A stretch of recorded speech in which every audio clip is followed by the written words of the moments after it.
ओम नमः सिद्धेभ्यः। ओम नमः सिद्धेभ्यः। ओम नमः सिद्धेभ्यः। मंगलम भगवान वीरो मंगलम गौतमो गणी मंगलम कुंद कुंदाध्यो जैन धर्मोस्तु मंगलम सर्वमंगल मांगल्यम सर्वकल्याणकारकम प्रधानाम सर्वधर्माणां जैनम जयतु शासनम जैनम जयतु शासनम जैनम जयतु शासनम। बोलिए आदिनाथ भगवान की, पुष्पदंत भगवान की, परम पूज्य आचार्य श्री 108 आदि सागर महावीर कीर्ति विमल सागर जी गुरु महाराज की, परम पूज्य तपस्वी सम्राट आचार्य गुरुदेव 108 सन्मत सागर जी गुरु महाराज की, परम पूज्य परंपराचार्य श्री 108 सौभाग्य सागर जी गुरु महाराज जी की, अहिंसा मही विश्व धर्म की।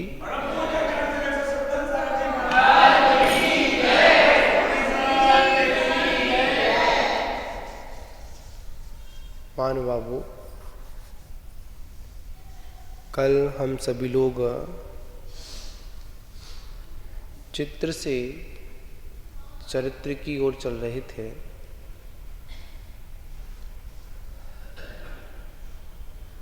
जो चित्र पर ध्यान देता है वह बड़ा ही विचित्र होता है, और जो चारित्र पर ध्यान देता है वह निश्चित ही जीवन में उन्नति को प्राप्त होता है। और इस चारित्र को स्वीकार करने का अगर संपूर्णतः से अगर कोई अधिकारी है तो वो है मात्र एक मनुष्य पर्याय। इस मनुष्य पर्याय में ही ये जीव संपूर्ण चारित्र को स्वीकार कर मोक्ष जैसी विभूति को, सिद्धत्व को प्राप्त कर लेता है। और जिनके जीवन में चारित्र नहीं, उनका जीवन आचार्य भगवंत कहते हैं पशुवत है। जहाँ तक है पशुओं में भी, जानवरों में भी एक देश चारित्र पाया जाता है, पर जिनके जीवन में चारित्र नहीं उनका जीवन क्लेश में, संक्लेश में और संताप में ही व्यतीत होता है। और देखा जाए मनुष्य को ही सर्वाधिक अधिकार है कि वो अपनी इच्छा के अनुसार अपना जीवन जी सकता है और जीता है। पूरी विश्व में, पूरी दुनिया में अगर कोई अपनी इच्छा के अनुसार अगर कोई जीवन जीने का अगर अधिकार है तो मात्र एक वो मनुष्य पर्याय वालों को ही है, जिसमें मनुष्य चाहे तो इस संसार को बढ़ा भी सकता है और मनुष्य चाहे तो इस संसार को खत्म भी कर सकता है। ना व्यवस्था वो नरक पर्याय में है, ना वो त्रिंचों में है और ना देवों में है। इसलिए आचार्यों ने इस मनुष्य पर्याय को सबसे उत्कृष्ट पर्याय बताई। और उसी उत्कृष्ट पर्याय को प्राप्त करने के बाद अगर उस पर्याय का पूर्णतः आनंद नहीं ले पाए, पूर्णतः उस पर्याय को अपन सार्थक नहीं कर पाए, तो आचार्य कहते हैं कि हमसे बड़ा कोई दुर्भाग्यशाली कोई दूसरा नहीं है। बात समझने की है, अगर समझ में आ जाए तो, और अगर समझ में नहीं आए तो समझाने वाला कितना भी समझाने का प्रयास करे, पर वो बात आपके ख्याल में आने वाली नहीं है। जैसे जब जनेंद्र भगवान को वैराग्य होता है और वैराग्य होने के बाद में लोकांतिक देव आते हैं, और लोकांतिक देवों के आने के बाद जब भगवान के उस तीर्थंकर परमात्मा की वैराग्य की अनुमोदना करते हैं, उसके बाद पालकी उठाने का जब मौका आता है, जिसपे भगवान आरूढ़ होकर, दीक्षा पालकी जिसे बोलते हैं, उस पालकी पर आरूढ़ होकर वह जब दीक्षा वन को जाने को होते हैं, तो वहां पर एक बहुत सुंदर एक मार्मिक प्रसंग आता है। वहां पर मनुष्य पर्याय की उत्कृष्टता का भान उस जगह पर होता है जब चतुर्निकाय के देव, विद्याधर और कर्म भूमि के मनुष्य जब वहां पर भगवान की पालकी उठाने का जब प्रसंग आता है, तो सबसे पहले अगर पालकी उठाने का मौका मिलता है तो किसको मिलता है? मनुष्य भव वालों को मिलता है, मनुष्य पर्याय वालों को ही मिलता है। और जब पालकी उठाने का जब मौका मिलता है, तो वहां पर देवलोग कहते हैं, जहां तक है इंद्रों का नरेश स्वधर्म इंद्र भी कहता है कि मेरी सारी विभूति को ले लो, पर एक पल के लिए मुझे क्या दे दो? मनुष्य पर्याय मुझे दे दो। अब बताइए, हम लोग क्या करते हैं? मनुष्य पर्याय में आने के बाद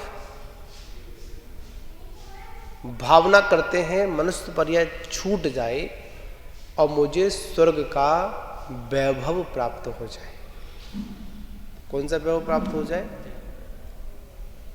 स्वर्गों का देव बन जाऊं, देवांगना बन जाऊं। अनेक अनेक प्रकार के हम भाव बनाते हैं, पर याद रखना, मनुष्य पर्याय ऐसी पर्याय है जिस पर्याय में हम सब कुछ प्राप्त कर सकते हैं,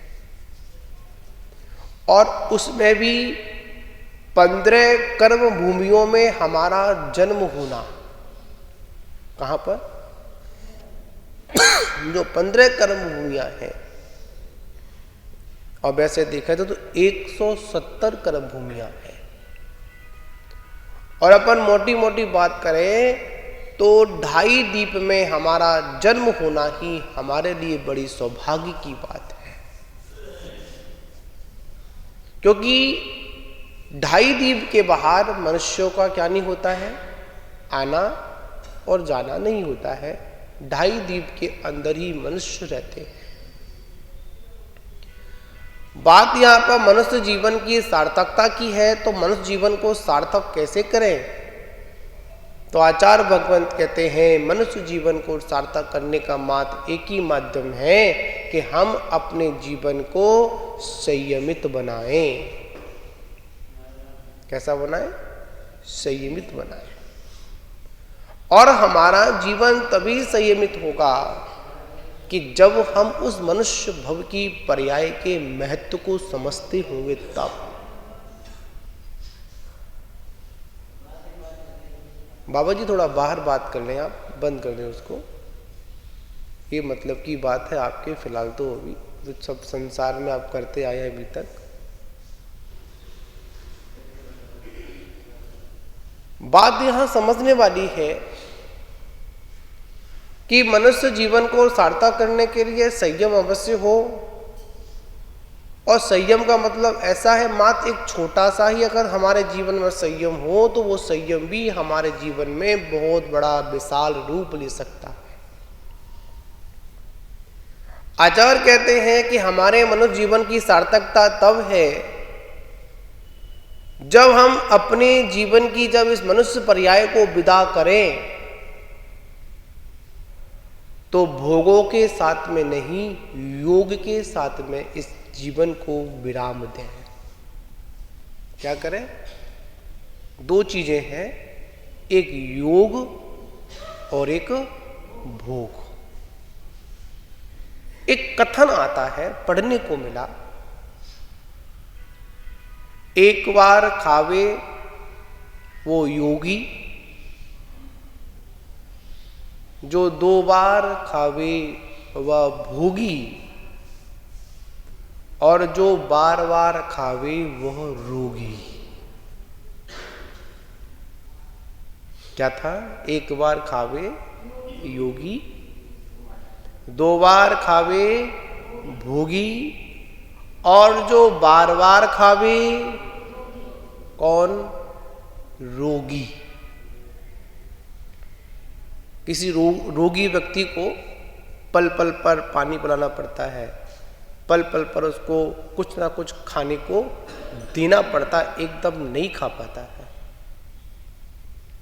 तो अगर हमारे जीवन में भी देखा जाए, एक रोग वो होता है जो समय अनुसार आता है और समय अनुसार चला जाता है, पर हमारे जीवन में एक सबसे बड़ा रोग लगा हुआ है, वो है जन्म, जरा और मृत्यु।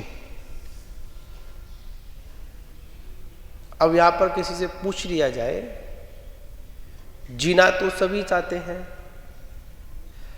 पर मरना कौन चाहता है? किसी की इच्छा मरने की है? बताओ। नहीं है, पर मरना तो पड़ेगा। राजी नहीं तो राजी बनना पड़ेगा। इच्छा से मरोगे तो लोग प्रशंसा करेंगे, और अगर रो पीट के मरोगे तो लोग क्या करेंगे? प्रशंसा नहीं करेंगे। बात यहां समझने वाली है, बात मैं यहां पर मनुष्य जीवन की सार्थकता की कह रहा हूं। इस मनुष्य पर्याय में देखा जाए, इस संसार में 4 तरह के लोग जन्म लेते हैं। कितने तरह करते हैं? 4 तरह के लोग जन्म लेते हैं। उन 4 तरह के लोगों में से हम किस प्रकार के लोग हैं, आज हमको ये निकालना है। एक वो होते हैं जो रोकर जीते हैं, एक वो होते हैं जिनका जन्म रोकर होता है, रोकर जीते हैं और रोकर दुनिया से विदा हो जाते हैं। पहले कौन से हैं? जो रोकर जन्म लेते हैं, रोकर जीते हैं और रोकर दुनिया से विदा हो जाते हैं। एक वो लोग होते हैं जो रोकर जन्म लेते हैं, रोकर जीते हैं, पर हंसकर दुनिया से विदा हो जाते हैं। कौन से? दूसरे नंबर कौन से हैं? रोकर जन्म लेते हैं, रोकर जीते हैं और रोकर दुनिया से विदा हो जाते हैं। और तीसरे नंबर के होते हैं रोकर जन्म लेते हैं, हंसकर जीते हैं और हंसकर दुनिया से चले जाते हैं। एक वो लोग होते हैं जो हंसकर जीते हैं, हंसकर जन्म लेते हैं और हंसकर दुनिया से विदा हो जाते हैं। अब बताओ हम इनमें से कौन से वाले हैं? लगा लो अपने ऊपर। जो हंसकर जन्म लेते हैं, हंसकर जीते हैं और हंसकर दुनिया से चले जाते हैं, वो हमारे तीर्थंकर परमात्मा होते हैं, जिनका जीवन आनंदमय होता है। एक वो लोग होते हैं जिनका जन्म रोकर होता है पर जीवन जीना होता है तो संन्यास मार्ग पर बचपन में ही निकल जाते हैं, युवा अवस्था में ही निकल जाते हैं और अंत में समाधि मरण को भी प्राप्त कर लेते हैं। एक वो लोग होते हैं जो रोकर जन्म लेते हैं, गृहस्थी जीते हैं, रोकर जीते हैं और बाद में अंत समय आता है तो फंस कर दुनिया से विदा हो जाते हैं। और एक वो लोग होते हैं जन्म भी रोकर लेते हैं, गृहस्थी भी रोकर निकालते हैं और जो अंत समय आता है तो हाय बुढ़ापा कर कर कर भी दुनिया से चले जाते हैं। बिरले ही लोग होते हैं जो मनुष्य जीवन को सार्थक करते हैं। कैसे? आज हमारी पूरी जैन समाज को देखा जाए तो कितनी जैन समाज होगी अपनी पूरे भारत में? मेरे ख्याल में लाख होगी। कितनी है? 50 लाख है जनसंख्या है। हाँ, जो भी हो है तो ज्यादा ही। विचार करने वाली बात है, इतनी जैन समाज और जैन समाज का अगर आकलन किया जाए तो अभी हमारे माँ जो निर्गंत साधक है माँ 600 और 700 ही साधु हैं। कितने हैं? 600। अगर टोटल पीछीधारी देखे जाएंगे, जब माता जी को चतुर्विध संघों का गिना जाएगा तो 2000 से ऊपर गिनती नहीं निकलेगी। कितने लोग संसार में हैं, कितने लोग अपने जीवन को संयम में व्यतीत कर रहे हैं, संयम में व्यतीत कर रहे हैं। और कितने लोग हैं इस संसार में आने के बाद संसार से हंसकर जाते हैं। हम पढ़ते तो हैं कि दिन रात मेरे स्वामी मैं भाव ना ये भाऊं और देहांत के समय में दिल पर हाथ रख के बोलो।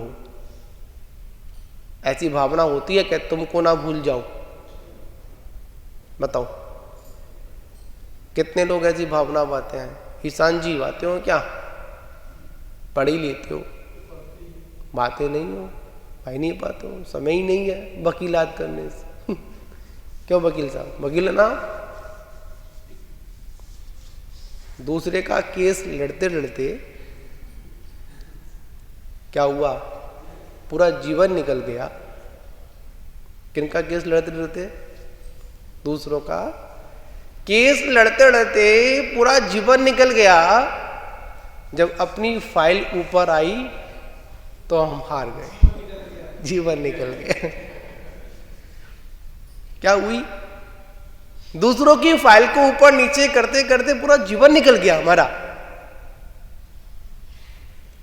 और जब अपनी फाइल का नंबर आया तो ना सोचने का समय मिला, ना सुनवाई करने का मौका मिला और झट से खत्म।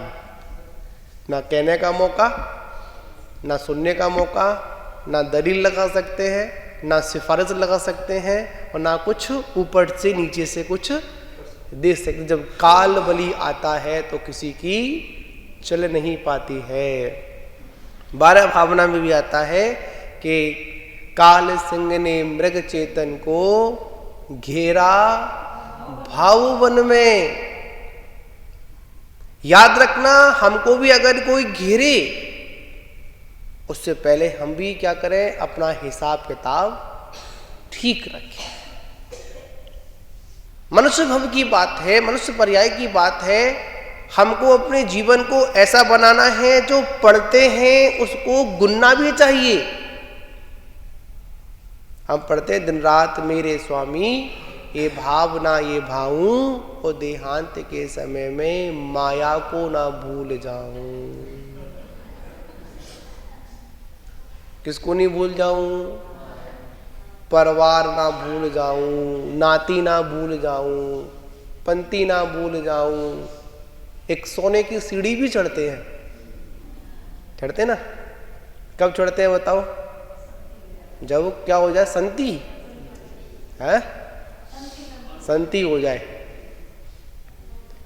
और देख, मनुष्य पर्याय की बात है। सबसे अधिक अगर खोपड़ी किसी की चलती है ना तो किसकी चलती है? मनुष्य की चलती है। खतरनाक। इसलिए कहीं पर भी खतरे वाला निशान होता है ना तो क्या कर देते हैं? मनुष्य की खोपड़ी लटका दो और क्रॉस में 2 हड्डी लगा दो तो समझ जाओ वहां पर क्या है, खतरा। जब विचार करने वाली बात है, जब मरी हुई खोपड़ी से इतना खतरा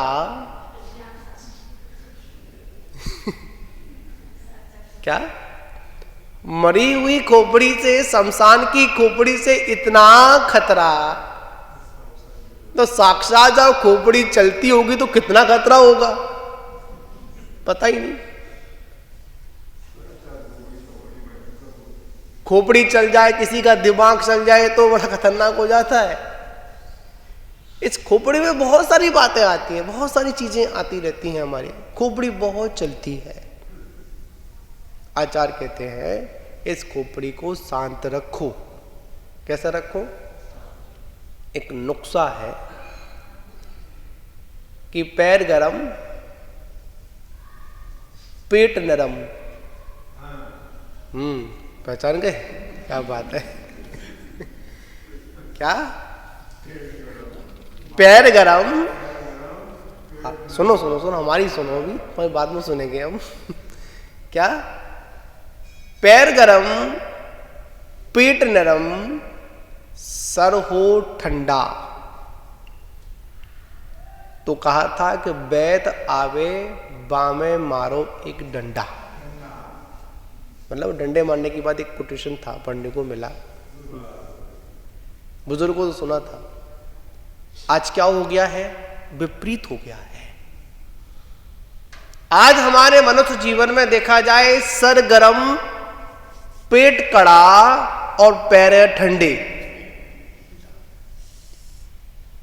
विपरीतता आ चुकी है। और विपरीतता इसलिए आई है क्योंकि आज हम योग में अपना जीवन व्यतीत नहीं करते हैं। आज मनुष्य जीवन को सफल करने का प्रयास नहीं करते हैं।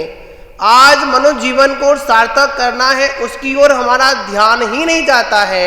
मात्र दिनों रात माया माया पैसा। अब बताओ क्या साथ जाएगा? वैसे बताने की आवश्यकता नहीं है, सभी लोग जानते हैं। बताओ हवेली साथ जाएगी? बोलो अन्ना जी, अध्यक्ष जी, बताओ क्या साथ जाएगा? है तो कुछ नहीं जाएगा तो बैठे वहां क्यों हो? यहां बैठो ना आकर।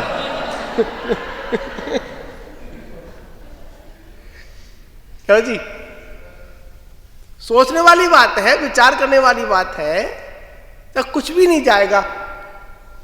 और मैं तो कह रहा हूं, मैं इतने जो प्रवचन दे रहा हूं ना आपको, उससे अधिक प्रवचन आपको आते हैं,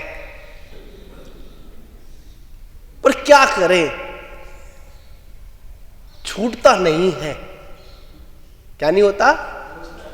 छूटता नहीं है, या छोड़ना नहीं चाहते हो? छूट तो हाल जाए,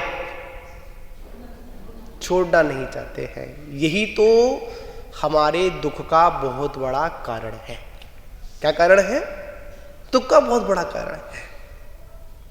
आज मैं इतनी सारी बातें समाधि की यूं कर रहा हूं, अंत समय की बातें आज इसलिए मैं कर रहा हूं कि आज परम पूज्य तपस्वी सम्राट आचार्य गुरुदेव सन्मत सागर जी महाराज का आज तिथि के अनुसार आज समाधि दिवस है।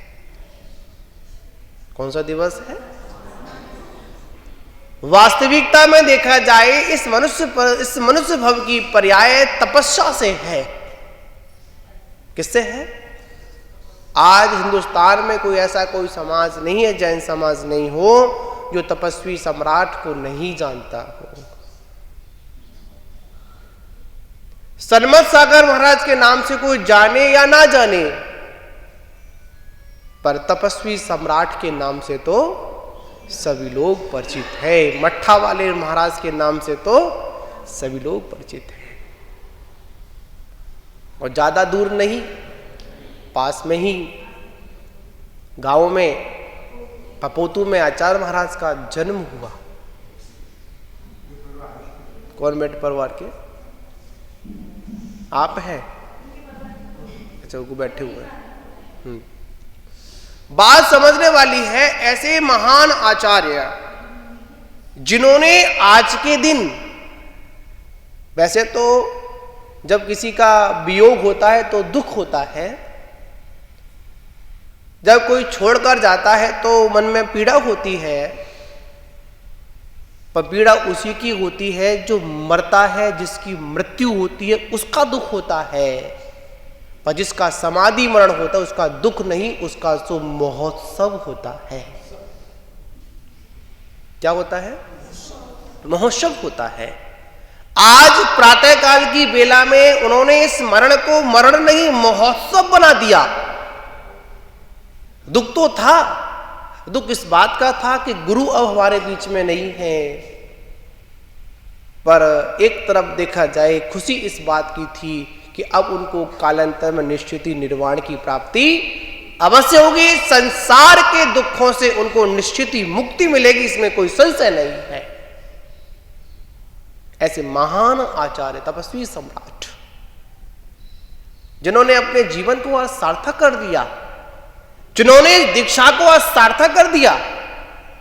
याद रखना, जीवन जन्म की सार्थकता दीक्षा लेने पर हो जाती है, और दीक्षा लेने के बाद में उस साधना की सार्थकता तब होती है कि जब उस पर समाधि रूपी कलशारोहण उस पर हो जाता है। क्योंकि कहा जाता है सामायिक तो अच्छे से हो जाती है, साधना भी अच्छे से हो जाती है, पर मरना कोई नहीं चाहता। जैसे कल संगस्थ स्वरूप सागर जी महाराज का स्वास्थ्य बिगड़ा, आप लोग क्या करते हो? इसको बुलाओ, उसको बुलाओ, ऐसा करो, वैसा करो। पर उन्होंने क्या किया? सभी जीवों से क्षमा मांगना क्या कर दिया? प्रारंभ कर दिया कि क्षमा करो, क्षमा करो, मेरा समय आ गया। समय तो सबका आना है, इसमें कोई संशय नहीं है।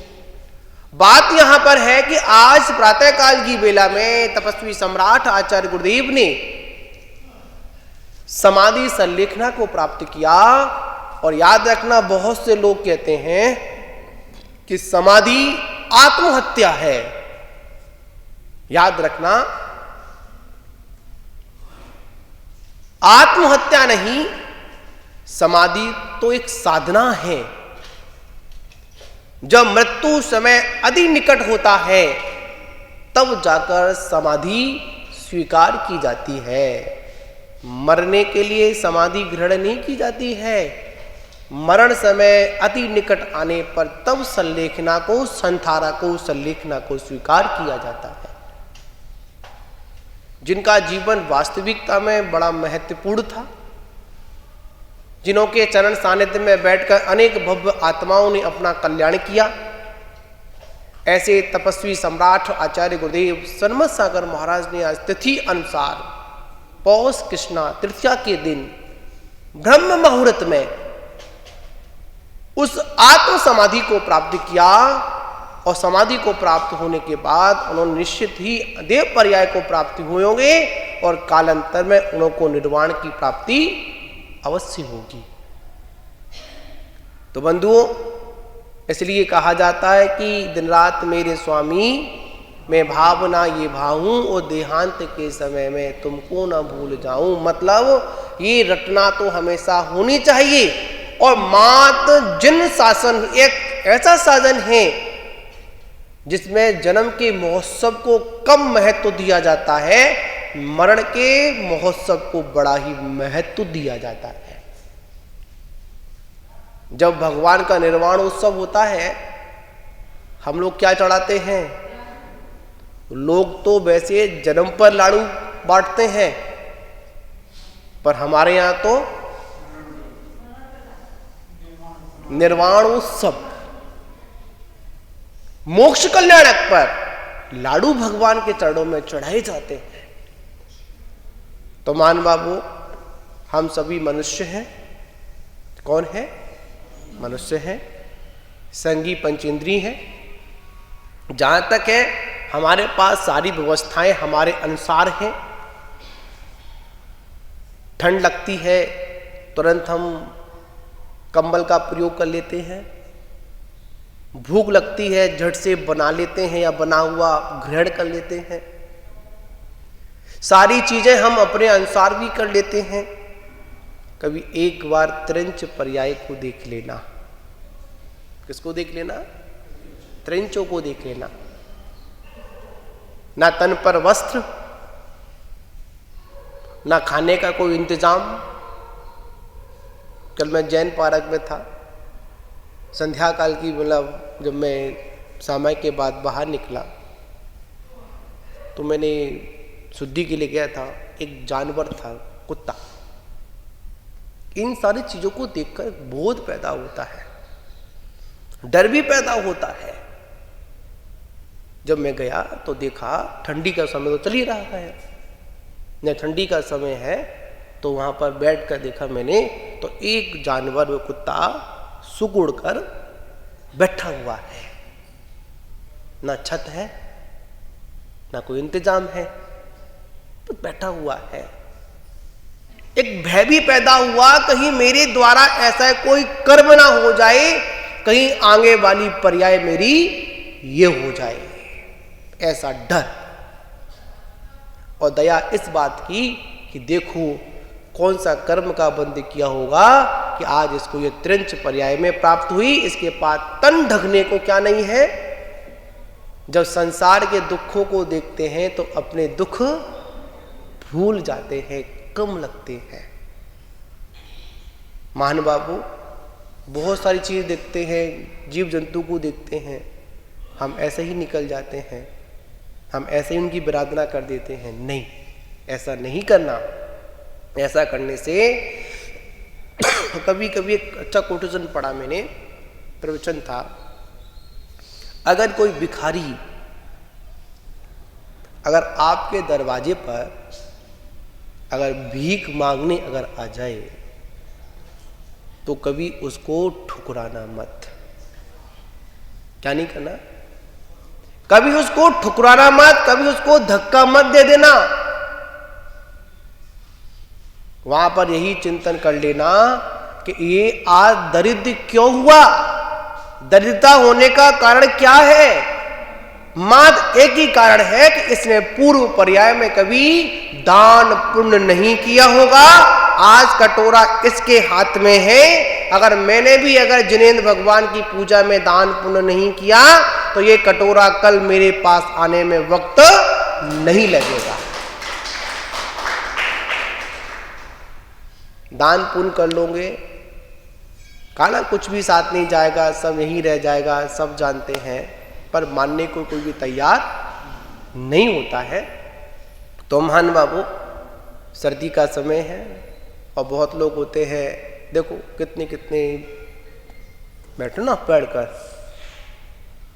पर याद रखना एक दिगंबर साधक कैसे होते हैं, चाहे सर्दी हो, चाहे गर्मी हो, चाहे बारिश हो, अपने तन पर एक धागा भी क्या नहीं करते, नहीं लपेटते हैं।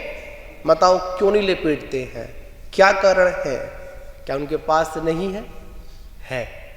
किसी से कह दे मिल सकता है, फिर भी नहीं। याद रखना, कंबल का वही प्रयोग करता है जिनके पास कम बल होता है। क्या होता है? जिनके पास बल कम है वह कंबल ओढ़ते हैं, और जिनके पास संबल है उनको कंबल की आवश्यकता नहीं पड़ती है। तो महान बाबू, मनुष्य पर्याय में अपने आत्म बल को बढ़ाओ, अपनी आत्म शक्ति को जागृत करो, तभी आपका जीवन जीना सार्थक हो सकता है। अन्यथा आप आए हो, कल चले जाओगे। जिंदगी 4 दिन की है और फिर अंधेरी रात है। एक जन्म, एक दिन तो जन्म का होता है, अंतिम दिन मरण का होता है। मात्र बीच के 2 दिन होते हैं जिसमें तेरा और मेरे में ही निकल जाते हैं, कुछ भी नहीं कर पाते हैं। हम तो एक ही बात कहते हैं जो गुरुजनों से सुना है, जिनवाणी में पढ़ा है, आता है नंगा, आता है नंगा और जाता है नंगा, तो बीच में क्यों मचाता है फालतू का दंगा। ये मेरा, ये मेरा, ये तेरा, समय निकल जाता है। तो मान बाबू, आप लोगों से भी यही कहना है, आप अपने जीवन को सार्थक करें, अपने जीवन को विराट बनाएं, अपने जीवन को ऊंचाइयों तक पहुंचाएं। और हमारा जीवन तभी ऊंचाइयों तक पहुंच सकता है कि जब तक हम जुनिंद भगवान के भक्त बने रहें, देवशास्त्र गुरु की आराधना करते रहें, अपने जीवन में छोटे छोटे संयमों को धारण करते रहें। अगर संयम को स्वीकार नहीं कर पाए तो कम से कम संयमी लोग हैं उनके त्याग की अनुमोदना करते रहें और यही भावना भाते रहें कि एक दिन वो कब आएगा कि मैं भी नग्न दिगंबर पिक्षी लेकर अपना आत्म कल्याण करूँगा। जब भी कल्याण होगा तो याद रखना, जिन दीक्षा पे ही कल्याण है, समाधि से ही कल्याण होता है। और गुरु महाराज तो एक बात कहते थे, आचार्य सन्मत सागर जी महाराज, एक ही बात उन्होंने कही कि देखिए, अपने जीवन में या तो सर्वप्रथम दीक्षा को स्वीकार करिए, पीछी को स्वीकार करिए, और अगर पीछी को स्वीकार नहीं कर पाए तो कम से कम पीछी धारियों का पीछा करते रहिए, तो तुम्हारा कल्याण एक ना एक दिन तो अवश्य हो जाएगा। तो हम पीछी धारियों का पीछा करते रहें, पीछी धारियों का सानिध्य पाते रहें, ये भी एक मनुष्य जीवन की सार्थकता है। तो हम यहाँ पर आए, कब आए थे कुछ नहीं पता हमको, तारीख कब आए थे, कितने दिन हो गए? 8-9 दिन हो गए, पता ही नहीं चला। बैठो बैठो बैठो बैठो, 8-9 दिन हो गए।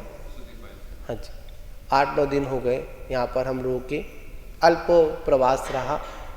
जिसके लिए आए थे उस कार्य की शुरुआत करा दी अन्ना जी, ठीक है ना? जिसके लिए आए थे उसकी शुरुआत भी करा दी, संभावित तक उसकी महीना और तारीख भी निश्चित हो चुकी, ठीक है ना? तो मैं तो यही कहूँगा, साधु के आने पर थोड़ा करंट आ जाता है और साधु के चले जाने पर बुरी बिस्तर ठंडा पड़ जाता है।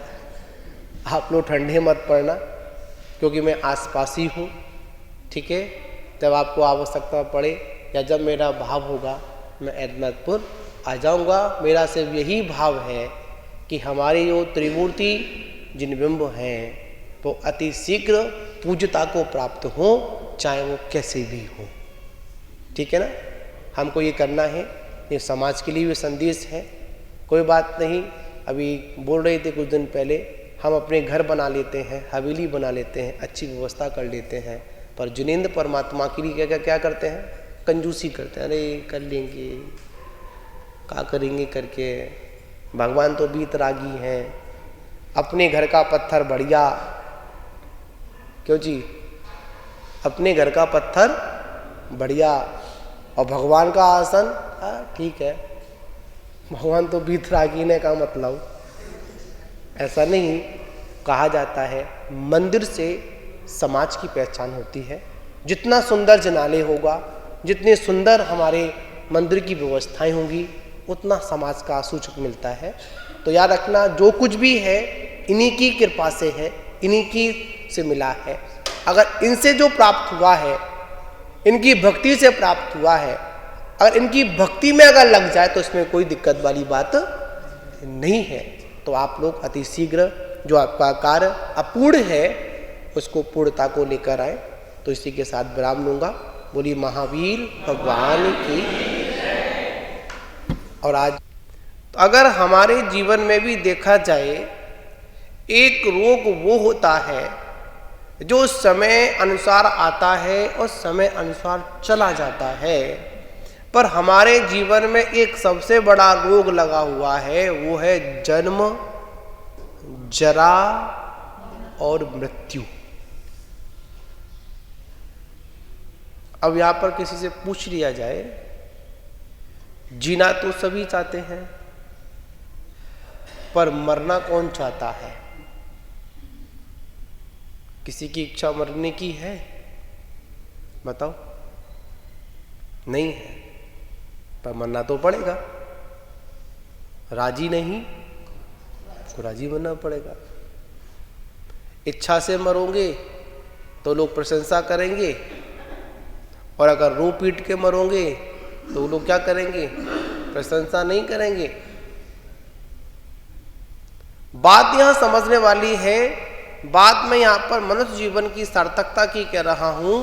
इस मनुष्य पर्याय में देखा जाए, इस संसार में 4 तरह के लोग जन्म लेते हैं। कितने तरह करते हैं? 4 तरह के लोग जन्म लेते हैं। उन 4 तरह के लोगों में से हम किस प्रकार के लोग हैं, आज हमको ये निकालना है। एक वो होते हैं जो रोकर जीते हैं, एक वो होते हैं जिनका जन्म रोकर होता है, रोकर जीते हैं और रोकर दुनिया से विदा हो जाते हैं। पहले कौन से हैं? जो रोकर जन्म लेते हैं, रोकर जीते हैं और रोकर दुनिया से विदा हो जाते हैं। एक वो लोग होते हैं जो रोकर जन्म लेते हैं, रोकर जीते हैं पर हंसकर दुनिया से विदा हो जाते हैं। कौन से? दूसरे नंबर कौन से हैं? रोकर जन्म लेते हैं, रोकर जीते हैं और रोकर दुनिया से विदा हो जाते हैं। और तीसरे नंबर के होते हैं रोकर जन्म लेते हैं, हंसकर जीते हैं और हंसकर दुनिया से चले जाते हैं। एक वो लोग होते हैं जो हंसकर जीते हैं, हंसकर जन्म लेते हैं और हंसकर दुनिया से विदा हो जाते हैं। अब बताओ हम इनमें से कौन से वाले हैं? लगा लो अपने ऊपर। जो हंसकर जन्म लेते हैं, हंसकर जीते हैं और हंसकर दुनिया से चले जाते हैं, वो हमारे तीर्थंकर परमात्मा होते हैं, जिनका जीवन आनंदमय होता है। एक वो लोग होते हैं जिनका जन्म रोकर होता है, पर जीवन जीना होता है तो सन्यास मार्ग पर बचपन में ही निकल जाते हैं, युवा अवस्था में ही निकल जाते हैं और अंत में समाधि मरण को भी प्राप्त कर लेते हैं। एक वो लोग होते हैं जो रोकर जन्म लेते हैं, गृहस्थी जीते हैं, रोकर जीते हैं और बाद में अंत समय आता है तो हंसकर दुनिया से विदा हो जाते हैं। और एक वो लोग होते हैं जन्म भी रोकर लेते हैं, गृहस्थी भी रोकर निकालते हैं और जो अंत समय आता है तो हाय बुढ़ापा कर कर कर भी दुनिया से चले जाते हैं। बिरले ही लोग होते हैं जो मनुष्य जीवन को सार्थक करते हैं। कैसे? आज हमारी पूरी जैन समाज को देखा जाए तो कितनी जैन समाज होगी अपनी पूरे भारत में? मेरे ख्याल में लाख होगी। कितनी है? 50 लाख है जनसंख्या है। हाँ, जो भी हो है तो ज्यादा ही। विचार करने वाली बात है, इतनी जैन समाज, और जैन समाज का अगर आकलन किया जाए तो अभी हमारे माँ जो निर्गंत साधक है, माँ 600 और 700 ही साधु हैं। कितने हैं? 600। अगर टोटल पीछीधारी देखे जाएंगे, जब माता जी को चतुर्विध संघों का गिना जाएगा तो 2000 से ऊपर गिनती नहीं निकलेगी। कितने लोग संसार में हैं, कितने लोग अपने जीवन को संयम में व्यतीत कर रहे हैं, संयम में व्यतीत कर रहे हैं। और कितने लोग हैं इस संसार में आने के बाद संसार से हंसकर जाते हैं। हम पढ़ते तो हैं कि दिन रात मेरे स्वामी, मैं भाव ना ये भाऊं, और देहांत के समय में दिल पर हाथ रख के बोलो। ऐसी भावना होती है कि तुमको ना भूल जाऊं। बताओ कितने लोग ऐसी भावना बातें हैं? ईशान जी बातें हो क्या? पढ़ ही लेते हो, बातें नहीं हो, भाई नहीं पाते हो, समय ही नहीं है वकीलात करने से। क्यों वकील साहब? वकील ना, दूसरे का केस लड़ते लड़ते क्या हुआ? पूरा जीवन निकल गया। किनका केस लड़ते लड़ते? दूसरों का केस लड़ते लड़ते पूरा जीवन निकल गया। जब अपनी फाइल ऊपर आई तो हम हार गए, जीवन निकल गया। क्या हुई? दूसरों की फाइल को ऊपर नीचे करते करते पूरा जीवन निकल गया हमारा। और जब अपनी फाइल का नंबर आया तो ना सोचने का समय मिला, ना सुनवाई करने का मौका मिला, और झट से खत्म।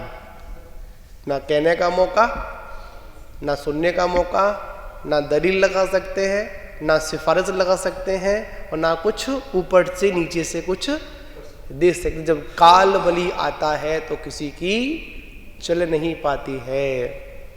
12 भावना में भी आता है कि काल सिंह ने मृग चेतन को घेरा भाववन में। याद रखना, हमको भी अगर कोई घेरे उससे पहले हम भी क्या करें, अपना हिसाब किताब ठीक रखें। मनुष्य भव की बात है, मनुष्य पर्याय की बात है। हमको अपने जीवन को ऐसा बनाना है, जो पढ़ते हैं उसको गुनना भी चाहिए। हम पढ़ते दिन रात मेरे स्वामी ये भावना ये भाऊं, और देहांत के समय में माया को ना भूल जाऊं। किसको नहीं भूल जाऊं? परिवार ना भूल जाऊं, नाती ना भूल जाऊं, पंक्ति ना भूल जाऊं। एक सोने की सीढ़ी भी चढ़ते हैं, चढ़ते ना? कब चढ़ते हैं बताओ? जब क्या हो जाए, संति है, संति हो जाए। और देख, मनुष्य पर्याय की बात है, सबसे अधिक अगर खोपड़ी किसी की चलती है ना, तो किसकी चलती है? मनुष्य की चलती है, खतरनाक। इसलिए कहीं पर भी खतरे वाला निशान होता है ना, तो क्या कर देते हैं, मनुष्य की खोपड़ी लटका दो और क्रॉस में 2 हड्डी लगा दो, तो समझ जाओ वहां पर क्या है, खतरा। जब विचार करने वाली बात है, जब मरी हुई खोपड़ी से इतना खतरा क्या? मरी हुई खोपड़ी से, शमशान की खोपड़ी से इतना खतरा, तो साक्षात जब खोपड़ी चलती होगी तो कितना खतरा होगा, पता ही नहीं। खोपड़ी चल जाए, किसी का दिमाग चल जाए तो बड़ा खतरनाक हो जाता है। इस खोपड़ी में बहुत सारी बातें आती हैं, बहुत सारी चीजें आती रहती हैं हमारी। खोपड़ी बहुत चलती है। आचार्य कहते हैं इस खोपड़ी को शांत रखो। कैसा रखो? एक नुस्खा है कि पैर गरम पेट नरम। पहचान गए? क्या बात है। क्या? पैर गरम, सुनो सुनो सुनो, हमारी सुनो, अभी कोई बाद में सुनेंगे हम। क्या? पैर गरम पेट नरम सर हो ठंडा। तो कहा था कि बैत आवे बामे मारो एक डंडा। मतलब डंडे मारने की बात एक कोटेशन था, पढ़ने को मिला, बुजुर्गों को तो सुना था। आज क्या हो गया है? विपरीत हो गया है। आज हमारे मनुष्य जीवन में देखा जाए, सर गरम पेट कड़ा और पैर ठंडे। विपरीतता आ चुकी है। और विपरीतता इसलिए आई है क्योंकि आज हम योग में अपना जीवन व्यतीत नहीं करते हैं। आज मनुष्य जीवन को सफल करने का प्रयास नहीं करते हैं। आज मनुष्य जीवन को सार्थक करना है, उसकी ओर हमारा ध्यान ही नहीं जाता है। मात्र दिनों रात माया माया पैसा। अब बताओ क्या साथ जाएगा? वैसे बताने की आवश्यकता नहीं है, सभी लोग जानते हैं। बताओ हवेली साथ जाएगी? हेलो अन्ना जी, अध्यक्ष जी, बताओ क्या साथ जाएगा? है जब कुछ नहीं जाएगा तो बैठे वहां क्यों हो, यहां बैठो ना आकर।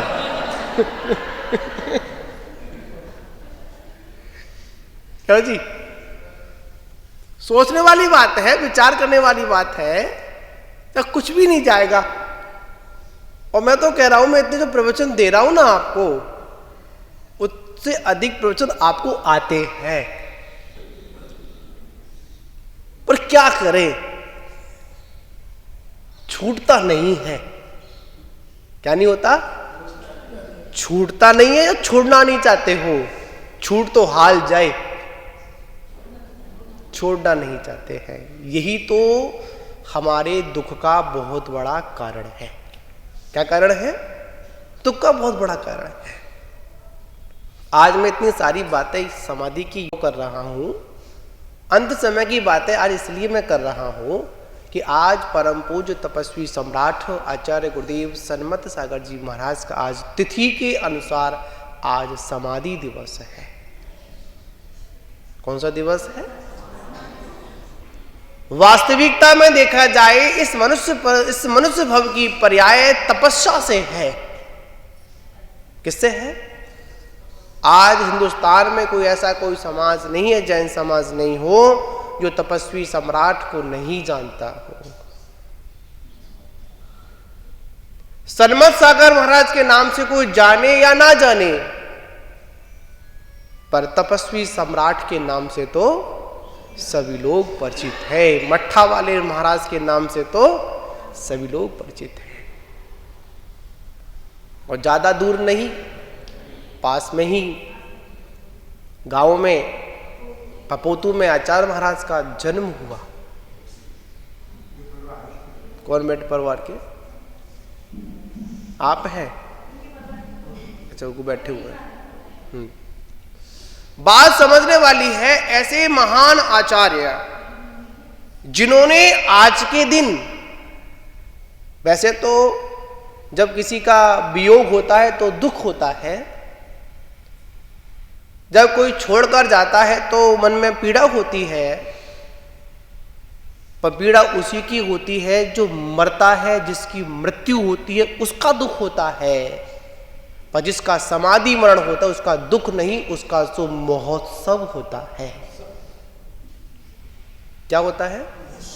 महोत्सव होता है। आज प्रातःकाल की बेला में उन्होंने इस मरण को मरण नहीं महोत्सव बना दिया। दुख तो था, दुख इस बात का था कि गुरु अब हमारे बीच में नहीं है, पर एक तरफ देखा जाए खुशी इस बात की थी कि अब उनको कालांतर में निश्चित ही निर्वाण की प्राप्ति अवश्य होगी। संसार के दुखों से उनको निश्चित ही मुक्ति मिलेगी, इसमें कोई संशय नहीं है। ऐसे महान आचार्य तपस्वी सम्राट जिन्होंने अपने जीवन को आज सार्थक कर दिया, जिन्होंने दीक्षा को आज सार्थक कर दिया। याद रखना, जीवन जन्म की सार्थकता दीक्षा लेने पर हो जाती है, और दीक्षा लेने के बाद में उस साधना की सार्थकता तब होती है कि जब उस पर समाधि रूपी कलशारोहण उस पर हो जाता है। क्योंकि कहा जाता है सामायिक तो अच्छे से हो जाती है, साधना भी अच्छे से हो जाती है, पर मरना कोई नहीं चाहता। जैसे कल संगस्थ स्वरूप सागर जी महाराज का स्वास्थ्य बिगड़ा, आप लोग क्या करते हो? इसको बुलाओ, उसको बुलाओ, ऐसा करो, वैसा करो। पर उन्होंने क्या किया? सभी जीवों से क्षमा मांगना क्या कर दिया? प्रारंभ कर दिया कि क्षमा करो, क्षमा करो, मेरा समय आ गया। समय तो सबका आना है, इसमें कोई संशय नहीं है। बात यहां पर है कि आज प्रातःकाल की बेला में तपस्वी सम्राट आचार्य गुरुदेव ने समाधि संलेखना को प्राप्त किया। और याद रखना, बहुत से लोग कहते हैं कि समाधि आत्महत्या है।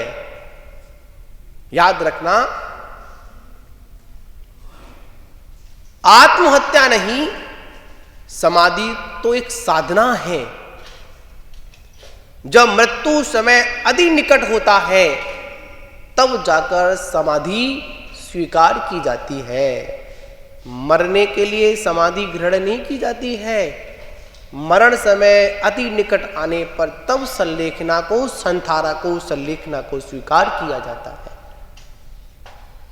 जिनका जीवन वास्तविकता में बड़ा महत्वपूर्ण था, जिन्हों के चरण सानिध्य में बैठकर अनेक भव्य आत्माओं ने अपना कल्याण किया, ऐसे तपस्वी सम्राट आचार्य गुरुदेव सन्मत सागर महाराज ने आज तिथि अनुसार पौष कृष्णा तृतीया के दिन ब्रह्म मुहूर्त में उस आत्म समाधि को प्राप्त किया, और समाधि को प्राप्त होने के बाद उन्होंने निश्चित ही देव पर्याय को प्राप्ति हुए होंगे, और कालांतर में उनको निर्वाण की प्राप्ति अवश्य होगी।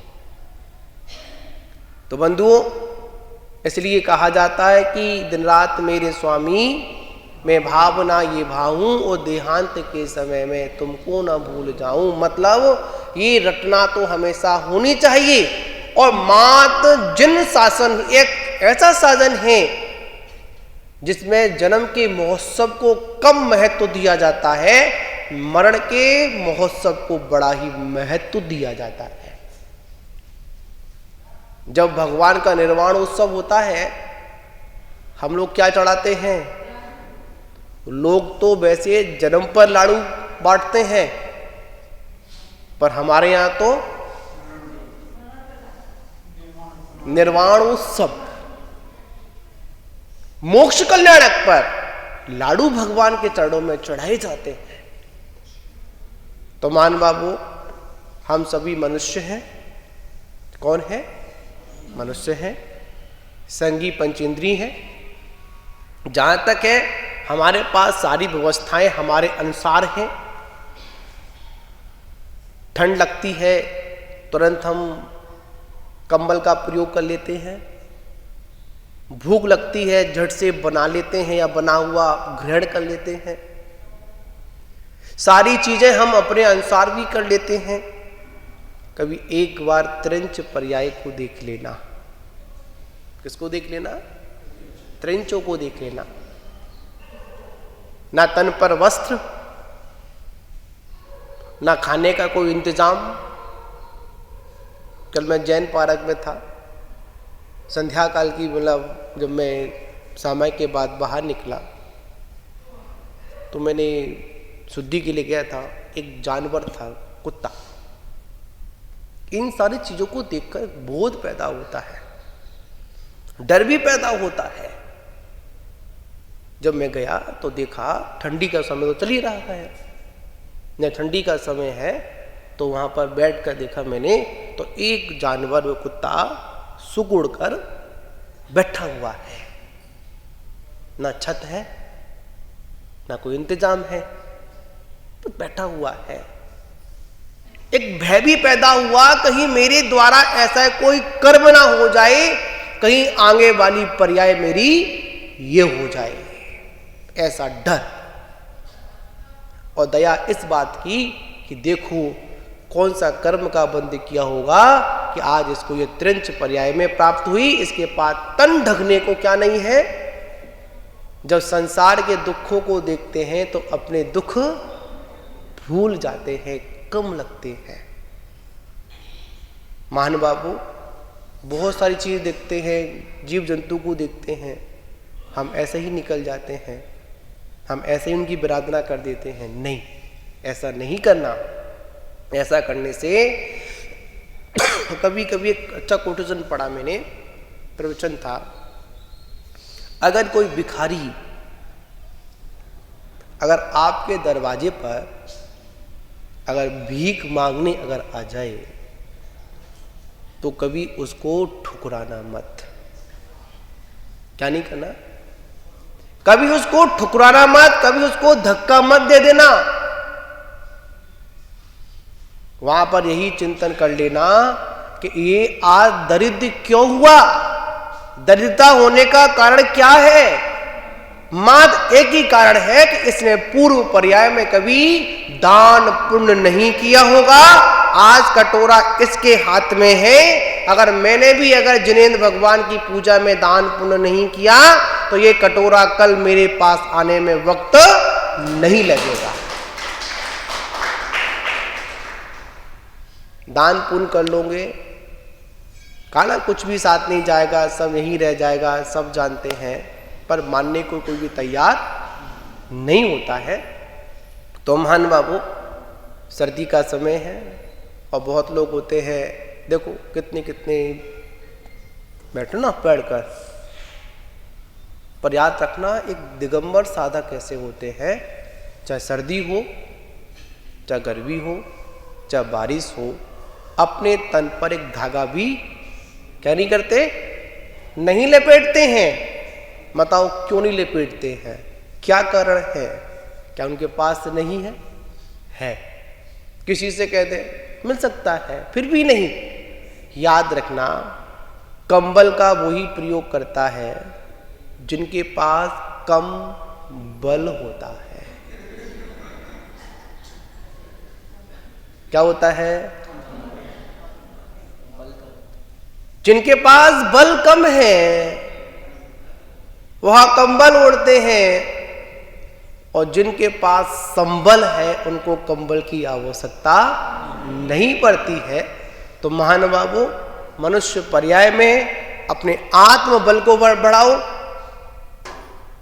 अपनी आत्म शक्ति को जागृत करो, तभी आपका जीवन जीना सार्थक हो सकता है। अन्यथा आप आए हो, कल चले जाओगे। जिंदगी 4 दिन की है और फिर अंधेरी रात है। एक जन्म, एक दिन तो जन्म का होता है, अंतिम दिन मरण का होता है। मात्र बीच के 2 दिन होते हैं जिसमें तेरा और मेरे में ही निकल जाते हैं, कुछ भी नहीं कर पाते हैं। हम तो एक ही बात कहते हैं जो गुरुजनों से सुना है, जिनवाणी में पढ़ा है, आता है नंगा, आता है नंगा और जाता है नंगा, तो बीच में क्यों मचाता है फालतू का दंगा। ये मेरा, ये मेरा, ये तेरा, समय निकल जाता है। तो मान बाबू, आप लोगों से भी यही कहना है, आप अपने जीवन को सार्थक करें, अपने जीवन को विराट बनाएं, अपने जीवन को ऊंचाइयों तक पहुंचाएं। और हमारा जीवन तभी ऊंचाइयों तक पहुंच सकता है कि जब तक हम जिनेंद्र भगवान के भक्त बने रहें, देवशास्त्र गुरु की आराधना करते रहें, अपने जीवन में छोटे छोटे संयमों को धारण करते रहें। अगर संयम को स्वीकार नहीं कर पाए तो कम से कम संयमी लोग हैं उनके त्याग की अनुमोदना करते रहें, और यही भावना भाते रहें कि एक दिन वो कब आएगा कि मैं भी नग्न दिगंबर पिक्षी लेकर अपना आत्म कल्याण करूँगा। जब भी कल्याण होगा तो याद रखना, जिन दीक्षा पे ही कल्याण है, समाधि से ही कल्याण होता है।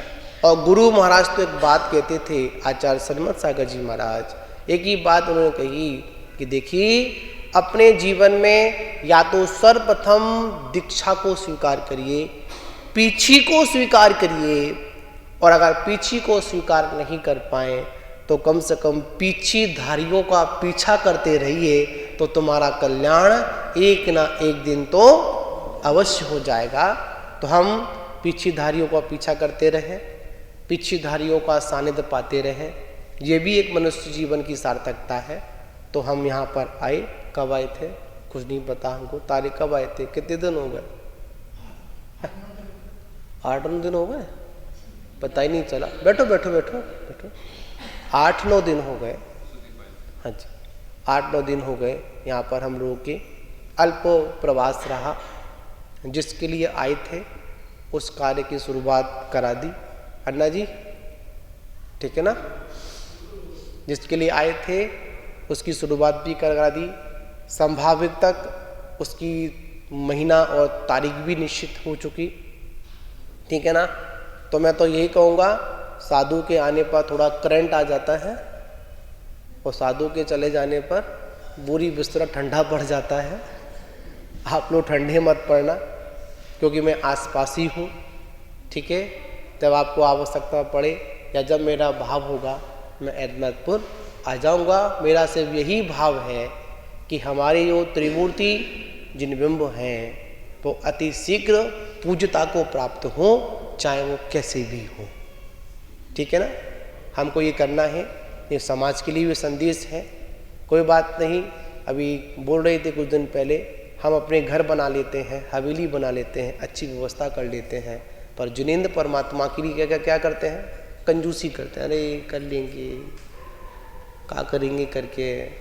भगवान तो बीतरागी हैं, अपने घर का पत्थर बढ़िया, क्यों जी, अपने घर का पत्थर बढ़िया और भगवान का आसन ठीक है। भगवान तो बीतरागी ने का मतलब ऐसा नहीं कहा जाता है। मंदिर से समाज की पहचान होती है। जितना सुंदर जनाले होगा, जितने सुंदर हमारे मंदिर की व्यवस्थाएं होंगी, उतना समाज का सूचक मिलता है। तो याद रखना, जो कुछ भी है इन्हीं की कृपा से है, इन्हीं की से मिला है। अगर इनसे जो प्राप्त हुआ है, इनकी भक्ति से प्राप्त हुआ है, अगर इनकी भक्ति में अगर लग जाए तो इसमें कोई दिक्कत वाली बात नहीं है। तो आप लोग अति शीघ्र जो आपका कार्य अपूर्ण है उसको पूर्णता को लेकर आए। तो इसी के साथ विराम लूंगा। बोलिए महावीर भगवान की। और आज